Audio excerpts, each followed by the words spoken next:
Nous sommes dans une ville-étape du chemin, à Nahera. Et cette étape du chemin qui, un jour de plus, nous rappelle aussi un peu à quoi ressemble la vie elle-même, n'est-ce pas? Nous avons une étape très belle, très importante, comme par exemple l'adolescence, où nous entrons généralement en crise, mais une crise qui nous mène à quelque chose de bien meilleur. Mais il faut la surmonter. Sinon, on se retrouverait comme ces gens de 30 ou 40 ans, encore très puérils, très capricieux et qui ont détruit leur vie. Alors, la crise de l'adolescence nous aide à mûrir. Elle nous donne un esprit critique. Critique vient de crise. Mais nous pouvons la surmonter. Je connais des garçons et des filles d'une telle maturité, par exemple parfois même plus que leurs parents, car face aux difficultés de la vie, ils se sont rétablis, ils ont cherché de l'aide, ils sont devenus plus optimistes, plus créatifs, plus engagés. L'adolescence est donc une étape précieuse qui nous aide énormément dans la vie. Elle nous marque, nous définit, mais elle nous aide. Et ensuite, nous devons continuer à marcher, à mûrir, à toutes les étapes, en tout, les jours et les étapes de la vie. Si nous regardons par exemple dans les Saintes Écritures, Abraham, Moïse, Jérémie et tant de personnages que nous avons lus, qui ont également souffert de leur crise. Si nous regardons l'histoire de l'Église, les saints comme saint Ignace de Loyola, sainte Thérèse, ont eux aussi eu leur crise, mais ils ont eu une rencontre avec Dieu. Le même saint Paul, personnage important, apôtre des gentils, est sur le chemin de Damas, et là commence la rencontre avec Dieu. Je suis Jésus, qui poursuis-tu? Et nous avons ici la Vierge de Pilar, qui, selon les Manicos de Saragosse, s'est rencontrée le 2 janvier 40 avec Santiago à Saragosse, près de l'Èbre, dans sa crise existentielle, apostolique, terrible. Santiago a fait des promesses et l'on voit maintenant qu'elles ont été tenues et continuent d'être tenues. Et quand le chemin de Saint-Jacques passe par Logrogno et Costanilla,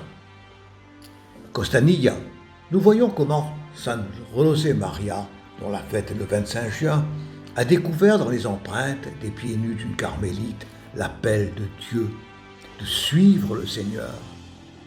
Et cela a changé et transformé sa vie. Nous voyons donc que plusieurs fois dans la crise, nous trouvons l'appel de Dieu, qu'il ne nous laisse jamais seuls. Quand Dieu nous appelle, ou nous fait soupçonner son existence, qu'il nous veut près de lui, il nous dit aussi « Et je ne vous appelle pas serviteur, je vous appelle ami. » Et il nous dit, comme à ses apôtres, « Je serai toujours avec vous, chaque jour, jusqu'à la fin du monde. » Et il a l'habitude de nous faire rencontrer toujours de bonnes personnes qui sont passées avec nous ou comme nous par ces mauvais moments, par ces difficultés qui nous accompagnent. La devise de Liverpool s'accomplit. C'est l'équipe anglaise qui, justement, après 10 ans, a remporté la première. Sa devise est « Tu ne marcheras jamais seul ».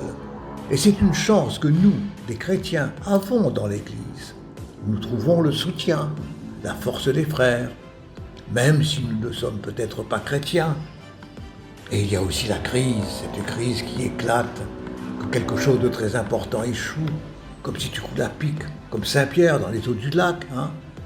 Parfois le Seigneur est dans la crise, comme maintenant dans la pandémie. De très fortes crises qui ont entraîné la mort d'un être cher ou de nombreuses difficultés dans la famille, ou la perte d'un emploi, ou la ruine d'une entreprise. Et j'ai vu dans certains cas où j'ai été proche comment parfois la mort d'un être cher a signifié pour la famille une rencontre avec Dieu. Beaucoup de gens, dans les difficultés de la vie, dans les plus grandes douleurs, dans les plus grandes déceptions, ont rencontré à ce moment-là Dieu. Et ce qui semblait être un malheur a été le kéros, comme le dit ce film, le début d'une amitié précieuse avec Dieu, qui nous accompagnera à travers les difficultés, dans les chutes, dans l'ombre de la vie, mais qui ne nous quittera jamais. Eh bien, regardez, c'est un peu ainsi la vie. une route avec une crise qui n'arrive pas de temps en temps, mais qui peut nous rendre visite plusieurs fois de différentes manières. Mais nous ne sommes pas seuls, hein. Beaucoup de bonnes personnes nous rejoignent et beaucoup de personnes que nous ne connaissons pas. Sur le chemin de Saint-Jacques, nous voulons atteindre Compostelle, le chemin des étoiles. Je vous souhaite à tous, au nom de nos communautés de Nájera, la Sainte-Croix et l'Immaculée, que nous arrivions non seulement au chemin des étoiles, mais plus haut, au ciel. Ce qui est le but, car pendant que nous sommes en chemin dans la vie, nous sommes tous des pèlerins. Alors, bon chemin, Ultreia.